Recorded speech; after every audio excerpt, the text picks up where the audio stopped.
Everyone. आज actual में मैं आपका एक ऐसा टॉपिक या एक ऐसा पॉइंट क्लियर कराने वाली हूँ जहाँ से एक्चुअल में सिलेबस के अंदर यूजीसी ने पेपर 1 में तो पूरी तरीके से इसको मेंशन नहीं किया है। इवन यहाँ से वंस एंड अगेन हमें क्वेश्चन देखने को मिल रहे हैं। अगर मैं बात करूँ इफेक्टिव टीचिंग बिहेवियर, तो आपको ये लग रहा होगा ना कि एक्चुअल में ये जो टॉपिक है ये बड़ा स्मूथ है, हम ऐसे ही क्लियर कर लेंगे। यहाँ जो बच्चे गलती करते हैं एक्चुअल में कुछ स्टेप के साथ करते हैं। तो हमारे पास यहाँ जो स्टेप आते हैं, जब हम बात करते हैं इफेक्टिव टीचिंग बिहेवियर के, तो दो स्टेप आते हैं। पहला आता है आपका की बिहेवियर, सेकंड आता है आपका हेल्पिंग बिहेवियर। टीचिंग को इफेक्टिव करने के लिए, लर्निंग को और स्मूथ करने के लिए, रिजल्ट को एक्चुअल में पॉजिटिव देने के लिए हमें सबसे पहले केवल और केवल नीड किसकी होती है?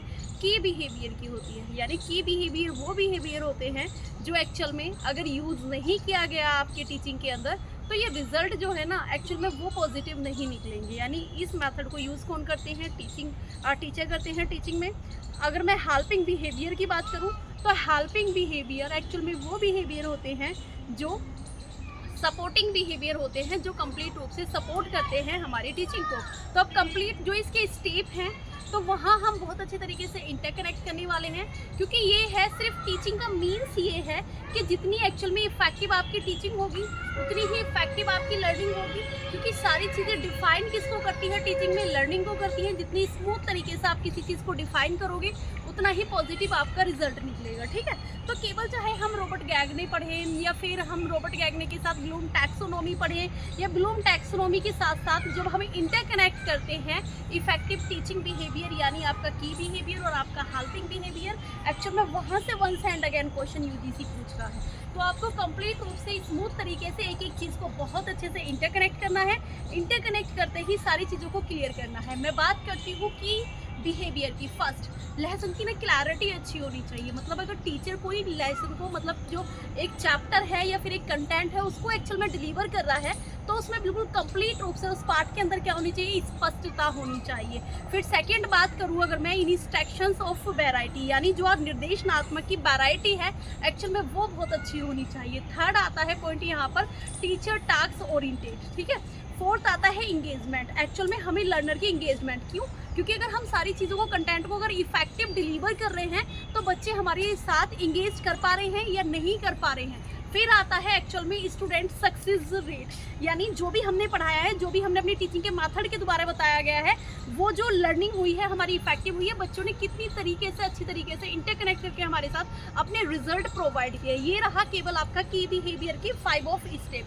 क्योंकि अगर ये अधूरी रही तो हमारी ये सोचो टीचिंग सही नहीं होगी। अब बात करते हैं helping behaviour. Helping behaviour actual में वो बिहेवियर होते हैं जो हमारी टीचिंग को एक पॉजिटिव रिजल्ट देते हैं और पॉजिटिव रिजल्ट के साथ साथ एक्चुअल में वो सपोर्टिंग बिहेवियर कहलाते हैं। फोर ऑफ एग्जाम्पल, फर्स्ट आता है using student ideas and contribution. जैसे देखते हैं ना कि हम कभी कभी ऑनलाइन क्लास कर रहे हैं, कभी कभी किसी स्टूडेंट के हम आइडियाज़ को कंट्रीब्यूट कर लेते हैं अपने साथ, ताकि और बच्चों को मोटिव मिले और मोटिव मिलने के साथ साथ बच्चे क्या करेंगे कि हाँ ये अच्छा काम किया है तो ऑलमोस्ट मैं भी उस काम को करने से पीछे नहीं हटूंगा। यानी अभी मेरी ऑनलाइन क्लास चल रही है, उस ऑनलाइन क्लास के आधार पर मैंने किसी बच्चे के आइडियाज़ को किसी एक एग्जाम्पल के आधार पर किसी एक थॉट या थ्योरी के अंदर मेंशन कर दिए। तो यानी जो 4 बच्चे और मेरी क्लास देख रहे हैं वो बड़े मोटिव हो जाएंगे उस चीज़ को करने के लिए। यानी जो अंदर की हेजिटेशन है ना तो वो बच्चों के निकलने लगेगी। इसलिए हम हेल्पिंग बिहेवियर के साथ जो इंगेज करते हैं, बच्चों की लर्निंग इफेक्टिव होगी, टीचिंग अच्छी होगी, रिजल्ट अच्छा होगा, तो एक्चुअल में केवल और केवल हम उनके आइडियाज़ को यूज़ करेंगे। फिर देखते हैं हम सेकंड स्टेप जो आता है यहाँ पे प्रोबिंग आता है। फिर थर्ड स्टेप जो आता है टीचर इफेक्टिव आता है। फिर थर्ड स्टेप जो आएगा यहाँ टीचर इफेक्टिव, यानी जो शिक्षक है वो कितनी अच्छी तरीके से बच्चे को जो एक बार कंटेंट प्रोवाइड कर रहा है एक्चुअल में वो किस तरीके से कंटेंट प्रोवाइड किया जा रहा है। ठीक है, अब फिर मैं फोर्थ की बात करूँ, स्ट्रक्चरिंग कैसे की जाएगी। 4 ऑफ एग्जाम्पल, जैसे हम सभी पढ़े ना रॉबर्ट गैगने या एक ब्लूम टैक्सोनॉमी के मेथड के द्वारा हम सारी चीज़ों को क्लियर कर रहे हैं ना, तो हमने क्या देखा है एक्चुअल में, जब मैं बात करती हूँ ब्लूम टैक्सोनॉमी, ज्ञानात्मक, भावात्मक, क्रियात्मक, यानी उनमें से किसी भी एक डोमेन का कम होना यानी हमारी लर्निंग को क्या कर देगा?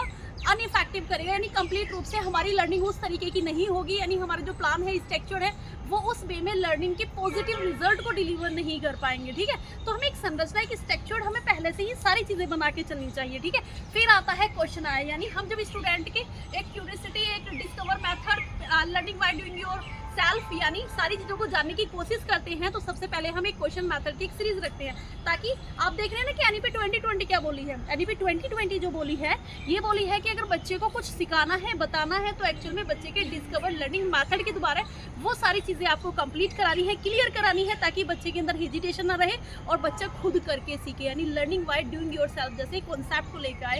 यानी कंप्लीट रूप से जो इफेक्टिव टीचिंग बिहेवियर की अगर मैं बात करूँ, केवल इसमें 2 इंटरकनेक्ट होते हैं, लेकिन थोड़ा सा मेंशन किया गया है ब्रॉड लेवल में। तो आई होप सो जो भी मैंने आपको स्टेप बताए हैं, चीज़ें सिखाई हैं, तो आप बहुत स्मूथ तरीके से एक एक चीज़ को अच्छी तरीके से एनालाइज कर लेंगे, जान गए होंगे, समझ गए होंगे। So thank you for everyone that to watching.